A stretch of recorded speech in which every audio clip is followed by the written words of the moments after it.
తోలితే 30 ఎకరాలు కానీ పోతుండే అన్న. సాలింగ్ ఇటుకి సాలి దానికేసాను పిరిస్తాను ఇడుచుకునేమనుకుంటా ఎద్దుల మీద ప్రేమతో. మా ఎద్దులు వచ్చేసి ఇప్పుడు 3 విత్తనాలు కంప్లీట్ అయ్యమన్నా. ఇది 4వ విత్తనం అన్నా. 4 సంవత్సరాల కిందట 1.30 తెచ్చింటి మీ 6 దింతలు వేసుకునేమన్నా.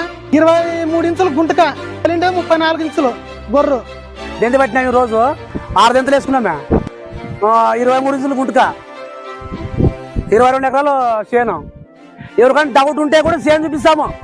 మరి దొంగతనం చేశారు అనేది లేదు. కట్టి చూపిస్తామన్నా, కట్టి చూపిస్తాము.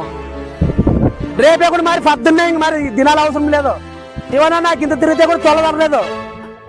రాగిట్ల మిరకాయకి పౌరు ఎక్కువ, నల్ల మిరకాయకి చాలా కారము. ఊగా ముట్టుకుంటే శరీరాలు మంటేది. సౌడ మీద మిరకాయ అంత కారం ఉండదు, జోము నీళ్ళు అంత తీగుండవు. గుంతులో మంట్లో వంకలో వాడిందులో చాలా పౌరు, పెద్ద పౌరు నీళ్ళ కట్లకి.